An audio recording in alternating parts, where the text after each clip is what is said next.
Happy morning, children. In this video we are going to see the prose A Journey by Train. It was written by Jules Gabriel Verne.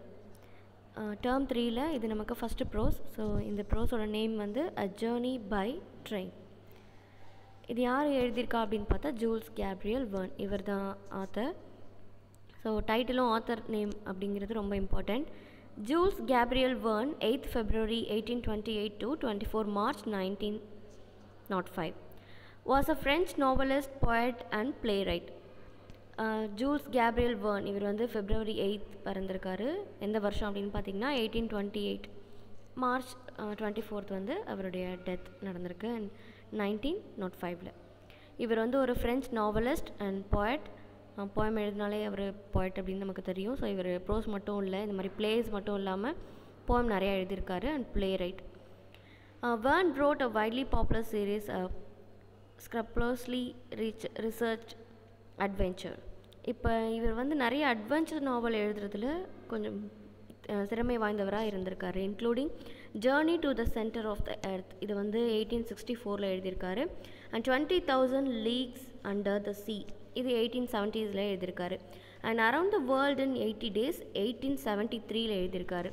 So இப்போ நம்ம பார்க்க போகிற pros வந்து இந்த நாவல்லேருந்து எடுக்கப்பட்ட ஒரு part தான். Around the world in 80 days அது வந்து 1873 எழுதியிருக்காரு. And Verne has been the second most translated author in the world since 1979. இவர் வந்து ஒரு மோஸ்ட் பாப்புலரான டிரான்ஸ்லேட்டட் ஆத்தராக இருந்திருக்காரு. அவருடைய நாவல்களையே வந்து அவர் டிரான்ஸ்லேட் பண்ணி வெளியிடுவோம் இல்லையா, அந்த மாதிரி புகழ்பெற்ற ஒரு ஆத்தராக இருந்திருக்காரு. இவர் எந்த ரேங்கிங்கில் இருந்திருக்காரு அப்படின்னா ranking between Agatha Christie and William Shakespeare ரெண்டு பேருக்கும் நடுவில் இருந்திருக்காரு. He has sometimes been called the father of science fiction, a title that has also been given to H.G. Wells, Mary Shelley and Hugo Gernsback. இவங்க 3 பேரும் இருக்காங்க இல்லையா, இவங்கள மாதிரியே வந்து ஃபாதர் ஆஃப் சயின்ஸ் ஃபிக்ஷனில் இவரும் வந்து ஒரு டைட்டில் வந்து வகிச்சிட்ருக்காரு. இப்போ இந்த செக்ஷனுக்கு போகிறதுக்கு முன்னாடி இந்த செக்ஷனில் இருக்கிற க்ளாசரி பார்க்க போகிறோம். Section 1 proceeded means moved. Meaning of the word proceeded is called moved, முன் செல்றதுன்னு அர்த்தம். இதை நம்ம எப்படி சொல்லலாம் அப்படின்னா ஒரு டெஸ்பாச்சர் அப்படின்னு சொல்லலாம். ஃபர்டைல் டெரிட்டரி அப்படின்னா டெரிட்டரி அப்படின்னா நமக்கு தெரியும், ஃபர்டைல்னால் நமக்கு தெரியும். ஸோ ரிச் வெஜிடேட்டட் ஏரியா, வளமான ஒரு லேண்டை தான் வந்து நம்ம ஃபர்டைல் டெரிட்டரி அப்படின்னு சொல்கிறோம்.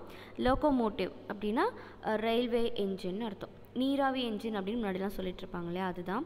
ஸோ இப்போ எலக்ட்ரிக் அந்த மாதிரிலாம் வந்துடுச்சு, மெட்ரோ அந்த மாதிரி வந்துடுச்சு. So horizon, the line at which the earth's surface and the sky appear to meet. இப்போது ஸ்கையும் சீயும் வந்து டச் பண்ணுற இடம் தொடுவானம் அப்படின்னு சொல்லுவாங்க இல்லையா, அதுதான் நம்ம வந்து ஹாரிசான் அப்படின்னு சொல்கிறோம். So gazing, next word is gazing. Look steadily, gazing means look steadily, ஒரு விஷயத்தை வந்து ரொம்ப கூர்மையாக கவனிக்கிறது. Next hasty means quick. ஒரு ப்ராவர்பே இருக்குது, ஹேஸ்ட் மேக்ஸ் வேஸ்ட் அப்படின்னு சொல்லுவோம் இல்லையா. ஸோ ஹேஸ்டி மீன்ஸ் ஒரு அவசரமாக பண்ணுற, அதுதான் வந்து நம்ம குவிக் அப்படின்னு சொல்கிறோம். ஹேஸ்டினா இன்னொரு மீனிங்கும் இருக்குது. ஸோ இப்போ நீங்கள் சைடில் பார்க்குறது தான் வந்து அந்த book around the world in 80 days. இதோட தீம் என்ன அப்படின்னு பார்த்தீங்கன்னா உலகத்தையே சுற்றி வர போகிறாங்க. எத்தனை நாளுக்குள்ளே அப்படின்னா 80 daysக்குள்ளே. ஸோ அதுக்கான ஒரு பர்டிகுலர் அமௌண்ட் வந்து அவங்க பே பண்ணுவாங்க. அது எல்லாத்தையுமே நம்ம வந்து இந்த லெசனில் பார்க்கலாம். அதுக்கு முன்னாடி around the world in 80 days அப்படிங்கிற ஒரு நாவல்லேருந்து எடுக்கப்பட்ட ஒரு பார்ட் தான் இப்போ நம்ம பார்க்க போகிறோம். This extract is taken from the classical adventure novel Around the World in 80 Days by Jules Verne. இப்போ நான் சொன்னேன் இல்லையா, அதோட எக்ஸ்ட்ராக்ட் தான் இந்த புக்கு, நாவலில் இருக்கிற எக்ஸ்ட்ராக்ட் தான். ஸோ நம்ம வந்து ஒரு பார்ட் தான் பார்க்க போகிறோம். An Englishman, Mr. Phileas Fogg, along with his French attendant Passepartout, attempts to go around the world in 80 days on the wager of $20,000, roughly it's $1.6 million today, said by his friend at the Reform Club. இப்போ இந்த million இந்த வேர்டெல்லாம் வந்து நம்ம அதிகமாக இப்போ familiar ஆகிடுச்சு. அதோடு இல்லாமல் அதெல்லாம் யூடியூப்பில் பார்ப்போம், இவங்க இவ்வளோ மில்லியன் சப்ஸ்கிரைபர் வச்சுருக்காங்க அப்படின்னா. ஸோ மில்லியன் அப்படின்னா என்ன, 1 million is equal to 10 lakhs. So டாலரோட மதிப்பு, இந்திய ரூபாயோட மதிப்பு அப்படின்னு பார்த்தோம் அப்படின்னா 71 rupees. ஸோ அப்போவே அதாவது 1940s வந்து அவங்க எவ்வளோ ஸ்பெண்ட் பண்ணியிருக்காங்க உலகத்தை சுற்றி வரத்துக்கு அப்படின்னு பார்த்தோன்னா $20,000. அப்ராக்சிமேட்லி அது இப்போதைக்கு 1.6 million டுடே, அதாவது 11 crores கிட்ட. அப்போவே 11 crores கிட்ட அப்படின்னா இப்போ அதை விட தாண்டி தான் இருக்கும். இப்போது ஃபீலியஸ் ஃபாக் அப்படின்றவர் ஒரு இங்கிலீஷ் மேன், இவர் தான் வந்து உலகத்தை சுற்றி வர போகிறாரு. அண்ட் அவருடைய அட்டெண்டர், அவருடைய பேர் பாஸ்பத்தோ. ஸோ 2 பேரும் 80 டேஸில் உலகத்தை சுற்றி வரதுக்காக ஒரு ரீஃபார்ம் கிளப்பில் இவ்வளோ அமௌண்ட் பே பண்ணிவிட்டு அதுக்கான ப்ராசஸை ஸ்டார்ட் பண்ணுறாங்க. Read this extract where Phileas Fogg traveled through some parts of India at a time when the railway were being built in the country. So இப்போ வந்து நம்ம எதை பற்றி பார்க்க போகிறோம் அப்படின்னா ஹோல் வேர்ல்டே அவங்க சுற்றி வரதை பற்றி நம்ம பார்க்க போகிறது கிடையாது. அவங்க எப்படி இந்தியாவுக்குள்ளே என்ட்ரு ஆகுறாங்க அண்ட் அதுக்கப்புறம் அவங்க பார்த்த சில இடங்கள், இதை பற்றி மட்டும்தான் நம்ம பார்க்க போகிறோம். ஸோ இங்கே இந்த பேஜில் இருக்கிற க்ளாசரி பாருங்கள். கிளாசிக் அப்படின்னா ஒரு பர்ஃபெக்ட், தரமான அப்படின்னு அர்த்தம். அட்வென்ச்சர் அப்படின்னா நம்மள எல்லாருக்குமே தெரியும், சாகசம் அப்படின்னு அர்த்தம். எக்ஸ்ட்ராக்ட் அப்படின்னா அதுலேருந்து, அந்த பகுதியிலேருந்து ஒரு பார்ட் தான் நம்ம படிக்க போகிறோம் இல்லையா, அதுதான். அண்ட் வேஜர் அப்படின்னா இவர் வந்து பெட் பண்ணியிருக்காரு, நான் 80 டேஸில் இந்த வேர்ல்டே வந்துட்டு சுற்றி வரேன், around the world in 80 days அப்படின்னு சொல்லி பெட் பண்ணிட்டு தான் அவர் வந்து இந்த பயணத்தை தொடங்குறாரு. So next, some place are spelled differently as the book was written over a century ago. ஏன்னா இது வந்து செஞ்சுரிக்கு முன்னாடியிலேருந்து முன்னாடி இருந்த புக்லேருந்து இருக்கிற எக்ஸ்ட்ராக்ட் அப்படின்றதுனால சில வேர்ட்ஸ் வந்து இங்கே மாறி இருக்கும். ஃபார் எக்ஸாம்பிள், இந்த பேராகிராஃபில் லாஸ்ட்டு வேர்டு பாருங்களேன், இங்கேருந்து பாம்பே அப்படின்னு கொடுத்துருக்கு இல்லையா. ஸோ அப்போ வந்து பாம்பே, பட் இப்போது அது மும்பை. ஸோ இந்த மாதிரி சில வேர்ட்ஸ் வந்து டிஃப்ரெண்ட்லி நோனஸ் அப்படி இருக்கும். The train had started punctually. Among the passengers were a number of officers, government officials and merchants. Passepartout rode in the same carriage with Mr. Fogg, and a third passenger occupied a seat opposite to them. This was Sir Francis Cromarty, one of the friends Mr. Fogg made on ship Mongolia that brought him to Bombay. இப்போ எல்லோரும் இப்போ என்ன பண்ண போகிறாங்க அப்படின்னா, கரெக்டாக train வந்து கரெக்டாக அந்த டைமுக்கு ஸ்டார்ட் ஆகிடுச்சு, பங்க்சுவலி அப்படின்னா காலம் தவறாமல் ஸ்டார்ட் ஆகிடுச்சு. ஸோ அங்கே இருக்கிற பேசஞ்சர்ஸ் யார் அப்படின்னு பார்த்தீங்கன்னா, அவங்க நம்பர் ஆஃப் ஆஃபீஸர்ஸ் இருக்காங்க, கவர்மெண்ட் அஃபீஷியல்ஸ் இருக்காங்க, மெர்ச்சன்ட்ஸ்னால் வியாபாரிகள் இருக்காங்க. ஸோ இவங்க எல்லாருமே சேர்ந்து தான் பயணம் பண்ணுறாங்க. பாஸ்பத்தூர் என்ன பண்ணுறாரு அப்படின்னா, மிஸ்டர் ஃபாக் போகிற அதே கேரேஜில் தான் இவரும் வந்து பயணம் செய்கிறாரு. தேர்ட் பேசஞ்சரில் ஆக்குபைட் பண்ணி, அந்த தேர்ட் பேசஞ்சர் லிஸ்ட் இருக்கும் இல்லையா, இப்போ வந்து AC coach, first coach, second coach இந்த மாதிரி இருக்கும் இல்லையா, அந்த மாதிரி அப்போ first second third passenger coach அப்படின்னு சொல்லுவாங்க. ஸோ அதில் வந்து அவருடைய ஆப்போசிட் சீட்டை வந்து ஆக்குபைட் பண்ணியிருக்காரு ஒருத்தர். அவருடைய பேர் என்ன அப்படின்னா சர் ஃப்ரான்சிஸ் கிரமாட்ரி. அவர் யார் அப்படின்னா, ஃபாக் இருக்கார் இல்லையா, ஃபாகோடைய ஏற்கனவே அவருக்கு தெரிஞ்ச ஃப்ரெண்டு தான். மங்கோலியா அப்படின்ற ஒரு ஷிப்பில் ட்ராவல் பண்ண ஒரு பர்சன் தான் அவர். ஸோ அவர் எங்கே இருந்தார் அப்படின்னா பாம்பேயில் இருந்தார். ஓகே, இதுதான் வந்து அந்த ஷிப். இதில் வந்து மேலே உங்களுக்கு என்ன போட்டிருக்கு அப்படின்னா, இந்தியா, சைனா, ஆஸ்திரேலியா, அதாவது இந்தியாவிலேருந்து சைனா போயிட்டு அதுக்கப்புறம் ஆஸ்திரேலியா போகிறதுக்கான ஷிப் இது. இதில் வந்து mail and passenger service. So மெயிலும் இருக்கும், அதோட இல்லாமல் பேசஞ்சர்ஸும் இதில் போவாங்க. இந்த கப்பலோட, இந்த ஷிப்போட நேம் என்ன அப்படின்னு பார்த்தீங்கன்னா மங்கோலியா. ஸோ இது வந்து டோட்டல் இதோட வெயிட் என்ன அப்படின்னு பார்த்தீங்கன்னா 16,000 tons.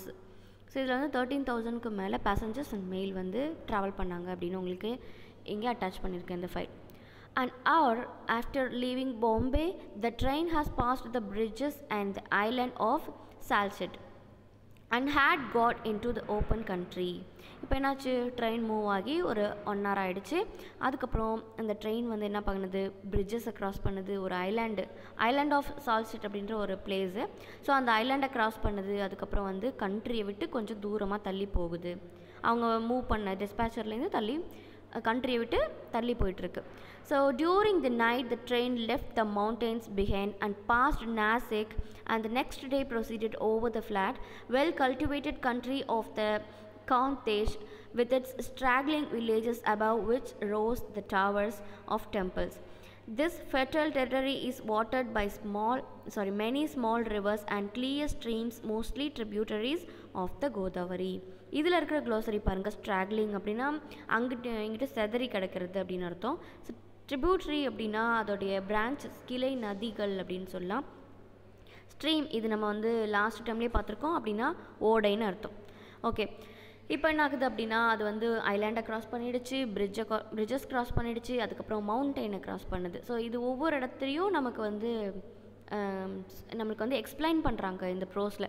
ஃபஸ்ட்டு வந்து பிரிட்ஜஸ் இருக்குதா, அப்புறம் ஐலாண்ட் இருக்குதா, அப்புறம் மவுண்டெயின்ஸ் இருக்குதா, அதுக்கப்புறம் நாசிக் அப்படின்ற ஒரு இடம். நாசிக் அப்படின்னா இப்போ கரன்சிலாம் பிரிண்ட் பண்ணுவாங்க இல்லையா, அது அந்த இடம் ஒரு ஃபேமஸான இடம். அந்த நாசிக் அப்படின்ற ஒரு இடத்த க்ராஸ் பண்ணுது. அதுக்கப்புறம் ஃப்ளாட் சர்ஃபேஸ்க்கு இப்போ தான் போகுது. So well cultivated country of Khandesh அப்படிங்கிற ஒரு இடத்துல நல்ல ஒரு கல்டிவேட்டட் கண்ட்ரி அப்படின்னா நல்ல வளமான ஒரு கண்ட்ரி, நிறைய பயிர் பண்ணியிருக்காங்க. ஸோ அந்த கண்ட்ரியை க்ராஸ் பண்ணுது. வித் இட்ஸ் ஸ்ட்ராக்லிங் வில்லேஜஸ் வந்து அந்த கண்ட்ரியில் பார்த்திங்கன்னா அங்கேயும் இங்கேயும், இங்கே ஒரு வில்லேஜ் அங்கே ஒரு வில்லேஜ், அந்த மாதிரி ஸ்ட்ராகிளாக இருக்குது. Above which rose the towers temple towers அப்படின்னா அந்த கோபுரங்கள் அப்படின்னு சொல்லுவோம் இல்லையா, அதெல்லாம் வந்து அங்கே இங்கேயும் தெரியுது. This fertile territory is watered by many small rivers and clear streams mostly tributaries of கோதாவரியோட கிளை நதிகள். அது வந்து ஒரு ஓடையா ஒரு வாய்க்கால் அந்த மாதிரி அங்கங்கேயும் பார்க்க முடியுது அப்படின்னு சொல்லியிருக்காங்க. Passepartout, on walking and looking out, could not believe that he was actually crossing India in a railway train. The locomotive, guided by an English engineer, the fed with coal, throw out its smoke upon cotton, coffee, nutmeg, clove, and pepper plantation. While the stream curled in spirals around groups of palm trees, in the midst of which were seen attractive bungalows, viharas, and marvelous temples decorated by the rich work of Indian architecture. So இதில் இருக்கிற groceries பார்த்திங்கன்னா கோல் அப்படின்னா ஒன்றும் இல்லை, நிலக்கரி. எங்கே இருக்குது? நம்ம எல்லாருக்குமே தெரியும், நெய்வேலியில் நிலக்கரி சுரங்கம் இருக்குது இல்லையா. ஸோ மான்ஸ்டரி அப்படின்னா இதுவும் நமக்கு தெரியும், துறவி மடம். நம்ம பக்கத்தில் இருக்கிறது தருமபுரம் ஆதீனம் மடம் இருக்கு இல்லையா, அதுதான். மாவலஸ் அப்படின்னா அற்புதமான அர்த்தம். ஆர்கிடெக்சர்னால் நம்ம எல்லாருக்குமே தெரியும், கட்டிடக்கலை. ஸோ பாஸ்பர்டு என்ன பண்ணுறாரு அப்படின்னா ஒன் வாக்கிங் லுக்கிங் அவுட். இந்த இடத்துல வந்துட்டு வாக்கிங் லுக்கிங் அவுட் அப்படின்னா நம்ம எல்லோரும் என்ன பண்ணுவோம், பஸ்ஸில் போனாலும் சரி, சைக்கிளில் போனாலுமே சரி, காரில் போனாலும் சரி, வேடிக்கை பார்த்துட்டே வருவோம் இல்லையா, அந்த மாதிரி பாஸ்பர்டும் வேடிக்கை பார்த்துட்டே வராரு. அப்போ என்ன ஆகுது அப்படின்னா இந்தியா என்ற ரயில்வே ட்ரெயின் அப்போ வந்து அவர் வந்து முழிச்சுக்கிறாரு. நம்ம வந்து ட்ராவல் பண்ணி இப்போ இந்தியாவை ரீச் பண்ணிகிட்ருக்கோம், இந்தியாவை க்ராஸ் பண்ணிகிட்ருக்கோம் அப்படின்னு சொல்லி முழிச்சுக்கிறாரு. The locomotive, guided by an English engineer and fed with coal. இப்போ வந்து ஒரு இங்கிலீஷ் இன்ஜினியர் எங்கே போனாலும் புதுசாக ஒரு லாங்குவேஜ் தெரியாத இடத்துக்கு போனோம் அப்படின்னா ஒரு கைடு வச்சுப்போம் இல்லையா, அந்த மாதிரி ஒரு இங்கிலீஷ் இன்ஜினியர் வந்து கைட் பண்ணிகிட்டே வராங்க. கோல் இருக்கிற இடத்த காட்டுறாங்க, நிலக்கரி சுரங்கம் இங்கே தான் இருக்குது. ஸோ போகும்போது ஒன்று ஒன்றா சொல்லிகிட்டே போவோம் இல்லையா, அந்த மாதிரி இங்கே நிலக்கரி சுரங்கம் இருக்குது, இங்கே வந்து காட்டன் பயிர் பண்ணுறாங்க, அப்புறம் இங்கே coffee, nutmeg, clove, pepper plantation, இங்கே இந்த இடத்துலாம் பிளான்டேஷன், பெப்பர் பிளான்டேஷன்லாம் பண்ணுறாங்க அப்படின்னு சொல்லி அந்த ஸ்பைரல்ஸ் இந்தந்த இடத்துலாம் அப்படின்னு சொல்லி காட்டிகிட்டே வராரு. நிறைய பாம் ட்ரீஸ் இருக்குது, அதெல்லாமும் காட்டிட்டு வராரு. ஸோ இதுக்கு இடையில the midst of which were seen attractive bungalows, இதுக்கு இடையில பெரிய பெரிய பங்களாஸ் இருக்குது, விஹாரஸ் இருக்குது. அப்படின்னா சார்ட் ஆஃப் அபாண்டட் மான்ஸ்டரிஸ், துறவி மடம் அப்படின்னு சொல்லுவோம்ல, அதுதான் மான்ஸ்டரி அப்படின்னா. ஸோ அந்த மாதிரி விஹாரஸ் இருக்குது. And marvellous temples decorated by rich work of Indian architecture. இப்போ வந்து நம்ம நாட்டில் இருக்கிற கோவில்களுக்கும் மற்ற கண்ட்ரியில் இருக்கிற கோவில்களுக்கும் நிறைய வித்தியாசம் இருக்கும். ஸோ இங்கெல்லாம் வந்து பார்த்திங்கன்னா ரொம்ப டீப்பாக வந்து ஆர்கிடெக்ட் ஒர்க் வந்து பண்ணியிருப்பாங்க. ஸோ அதெல்லாம் பார்த்து ரொம்ப வியந்து போகிறாரு. இப்போ நீங்கள் பார்த்துட்ருக்கிறது நட்மெக் அப்படின்னா ஜாதிக்காய். ஃபஸ்ட் நீங்கள் பார்க்குறது ஜாதிக்காய், அதுதான் நட்மெக்னு சொல்கிறோம். அண்ட் செகண்ட் ஒன் க்ளோவ்ஸ்னால் கிராம்பு நம்ம யூஸ் பண்ணுறது தான். பெப்பர் வந்து செடியில் இருக்கும்போது இப்படி தான் இருக்கும். ஸோ அது வந்து காஞ்சதுக்கப்புறம் இந்த மாதிரி இருக்கும். தேர்ட் ஒன் நீங்கள் பார்க்குறது pepper. So next then they came upon vast areas extending to the horizon with jungles where snakes and tigers lived. அதுக்கப்புறம் என்ன பண்ணுறாங்க, இப்போ வந்து லேண்ட் சர்ஃபேஸ்க்கு வந்துட்டாங்க. ஸோ லேண்ட் சர்ஃபேஸில் என்ன ஆகுது அப்படின்னா அந்த தொடுவானம், கடற்கரையும் சீயும் அந்த ஸ்கையும் சேர்கிற இடத்த தான் தொடுவானம் அப்படின்னு சொல்லுவோம். அதை பார்க்குறாங்க. அங்கே வந்து நிறைய காடு இருக்குது, அந்த காட்டில் வந்து ஸ்னேக்ஸ், டைகர்ஸ் இதெல்லாம் வந்து வாழுது. These creatures fled at the noise of the train. என்ன பண்ணுது அப்படின்னா இந்த ட்ரெயினோட சவுண்டு கேட்டு எல்லாம் தெரிச்சு ஓடுதான் அப்படின்னு சொல்கிறாங்க. அங்கே எங்கேயும் பயந்து போய் ஓடிக்கிட்டு இருக்கு அப்படின்னு சொல்கிறாரு. தென் they came to forest where elephants stood gazing with sad eyes at the train as it passed. இப்போ வந்து எப்படி நம்ம வந்து மூவ் பண்ணுறது, ட்ரெயினை வந்து எப்படி க்ராஸ் பண்ணுறது அப்படின்னு சொல்லி ஒரு கேசிங்கான ஒரு ஐஸோட, சேட் ஐஸோட வந்து எலிஃபெண்ட்ஸ்லாம் வந்து பார்த்துட்ருக்கு தான் எப்படி வந்து இந்த ட்ரெயின் நம்மளுக்கு பாஸ் ஆகி போகுது அப்படின்னு சொல்லிட்டு. At 12:30 the train stopped by Berhampur and travels made by hasty breakfast and started off for அசர்கர். இப்போ வந்து என்னாச்சு அப்படின்னா 12:30 அப்படின்னா என்ன? 12:30 அப்படின்னா டைமை தான் இது டிஃபைன் பண்ணுது. ஸோ 12:30 அப்படிங்கிறது தான் 2:30.